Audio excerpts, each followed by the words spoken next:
Sunday in our series, The Gifts of the Dark Wood. And if you haven't been here for the previous Sundays, don't worry. I'm sure I'll say something that you can relate to, hopefully today. But the dark woods can be that time in our life in which we're going through a very difficult time. It could be a time of struggle or change, a time of loss, grief.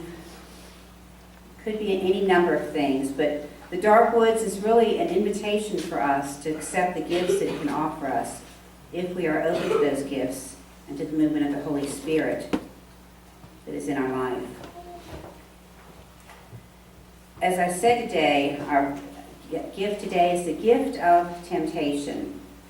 And I know most people think immediately of sex, drugs, rock and roll, and all that good stuff, the things that of the world kind of pull at us. And that's not what I'm going to be talking about at all, because really, how many people, and I'm not saying those things above are evil, but how many people have ever been tempted to do anything really, truly evil or sinister? Oh my goodness. Okay. And I know we haven't, in fact, somebody called me last night who shall remain nameless, and they said, come on out with us, we're having a great time. And I said, you know, Saturday night is really my quiet time to get ready for worship. Now I could have easily just blown that off and just said, yeah, we'll be, you know, here I go. And then I wouldn't have been truly my full self today to be able to come up here and give a message from the Word of God. So I had to turn them down. But sometimes you get pulls like that where you just want to chuck it all up and just say, okay, God, I'm just going to go loose for a couple weeks. And but too often I think we think that temptation is something that's evil or bad or negative. When we think about it, though, who was tempted for 40 days and 40 nights in the desert? Jesus. He was asked to turn stone into bread. He was asked to rule the world. And he was asked if he wanted to perform very impressive miracles. And all of those three above seem very harmless indeed.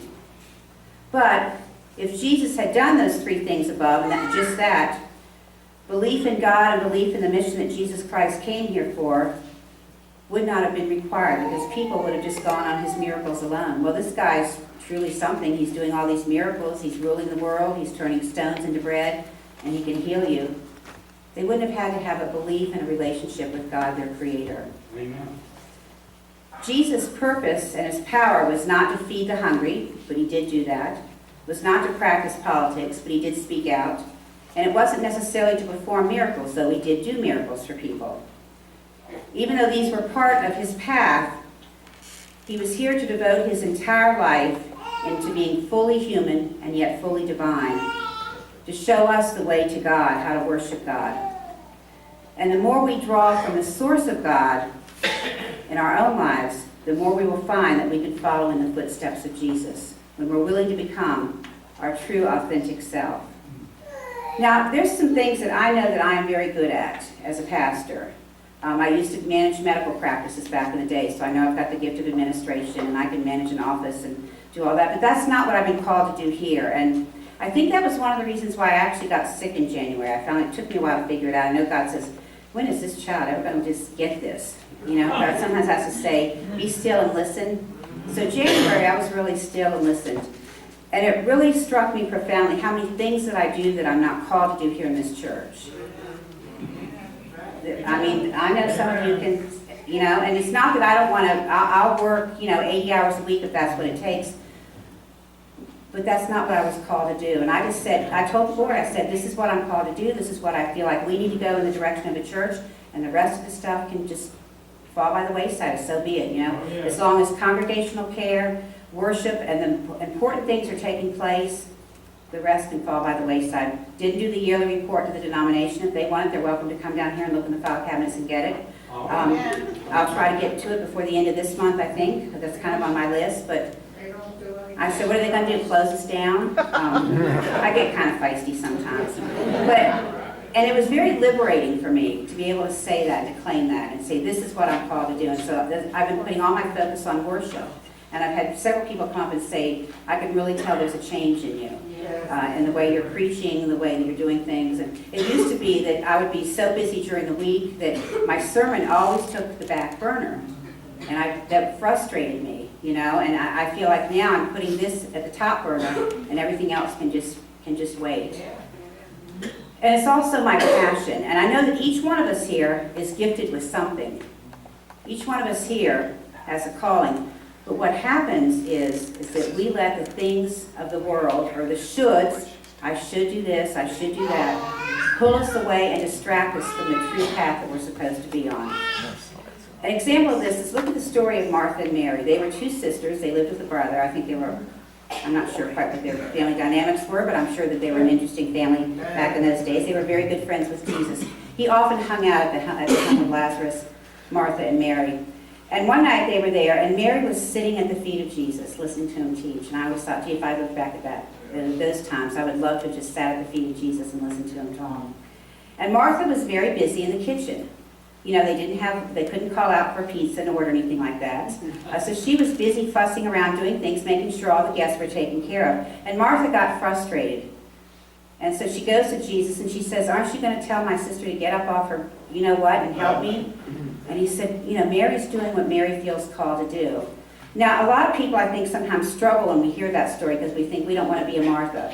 But Martha really was doing what she felt called to do also, and she should have just embraced that and said, I don't need to listen to him today. I want to do this. I want to make sure our guests are being served. And instead, she got all grumpy about it because she didn't feel like Mary was doing her full share. But Mary was holding on to her true path, what God had called her to do, to sit at the feet of Jesus and listen. How often, though, do we in our lives get so caught up into these shoulds? I should do this. Now, I'm not telling you if you're taking care of a sick person in your life, a parent, a child, a family member, if you're doing something that you're being responsible for, if you're caring for somebody, don't go home and say, Pastor said I shouldn't be doing this stuff anymore. Please don't hear that. If you don't feel called to do it and you're not good at it, and you're miserable and you're making the person that you're taking care of even more miserable, then I suggest you stop. But if this is your calling, do it. But if it's not your calling, look at something else. What are the distractions in your life that are keeping you from being in an authentic relationship with God? What gets in your way of truly devoting time in prayer and reflection and just quiet time? And we all have that. I mean, the world pulls at us for our time. And we get so stuck into these shoulds. You know, I should do this, I should do that. How many people can relate to that? I should. We like to say you're shooting on yourself. Has anybody ever heard that term? You're shooting on yourself, don't shoot on yourself. And I know I'll do that too. I should do this. And then I go, no, I shouldn't do that, you know? It can be very freeing. Temptations, though, are really all around us that pull for our time, that pull for our energy, that pull on our passions. Sometimes we're not even aware of it, and before long we find out that we're doing things that we have no idea that we even wanted to do, that we don't want to do. We're angry or resentful. And lo and behold, this person has crept up and stolen our time, this thing called temptation. It has pulled away our time, pulled away our energies. I believe those temptations sneak into our lives and pull us away from the true path that we're called to travel on. So I want you to take a minute and think about what has distracted you from your journey of faith. What has pulled you away from being in a loving relationship with God, where you can't wait to sit and just share with God what's gone on in your day, or those things that are heavy in your heart? What are the temptations that keep you from being your true and authentic self? And that's a biggie. We all like to hide behind masks, I think, and not be open about who we are. What keeps you from being at peace about where you are today in life? Life is so short when you look at it. I know when I was preparing for ministry and I was working a full-time job as a medical group manager, and I was going to school part-time. My mom got sick and died, and I knew the day I walked into that medical group practice, I knew I couldn't do that anymore. I didn't care how I was going to live. I didn't care if I had to go to McDonald's or whatever. I knew I could not do that anymore. I couldn't be my true self. And I knew that I was ready to become a pastor, and I knew that I wanted to go to school full-time. And I went down my true path, what God had called me to be on. Was it scary? Yes, it was. I didn't know how I was going to survive financially, but I made it. Have you forgotten how to enjoy every moment of every day, to where you're just waking up filled with joy and passion? How many of us are distracted and worry about things over which we have no control whatsoever? I put people in God's hands daily, sometimes more than once during the day.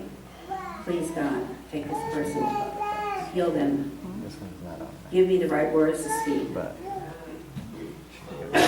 I want you to think about some of these temptations, and I'm going to invite you. I've made a little card for you up here, and there's some pencils.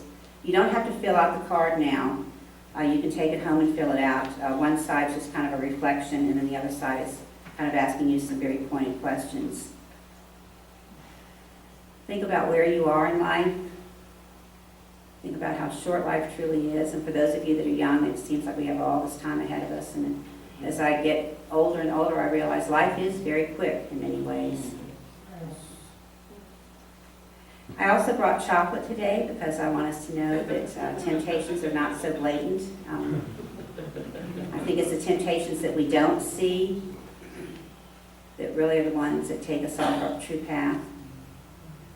And do we have any music that we can play did we plan this? No. Oh my goodness gracious me, are you serious?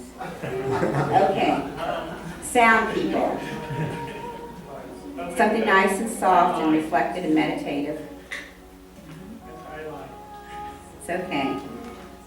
It's okay. The Spirit beckons us not to be good, but to be human, living into our fullest energies. You can and you will do a lot of good by walking the path that brings you the most fully alive in this world.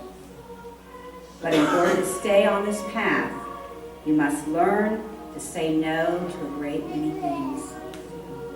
What do you need to say no to in your life that's distracting you? Just pulling away from helping you to be your true authentic self. What are the shoulds in your life that weigh heavy upon your shoulders and zap your time and your energy? Today I invite you, as you feel ready to come up and take a card, come with you. If you want to fill it out here today, there's pencils up here. And take some chocolate and know that God truly wants us to taste the sweetness of life that is here on earth. Will you pray with me, please? You have a place in this world, a place where everything comes together in your body, and you disappear into a seamless whole. May the Spirit of the living God, made known to us most fully within life's dark woods, go before you to show you the way, go above you to watch over you, go behind you to push you into places you may not necessarily go yourself, go beneath you to uphold and uplift you, go beside you to be your strong and constant companion, and dwell within you to remind you that you are surely not alone, and that you are loved, loved beyond your wildest imagination. And may the fire of God's blessings burn brightly upon you and within you, now and always. Amen.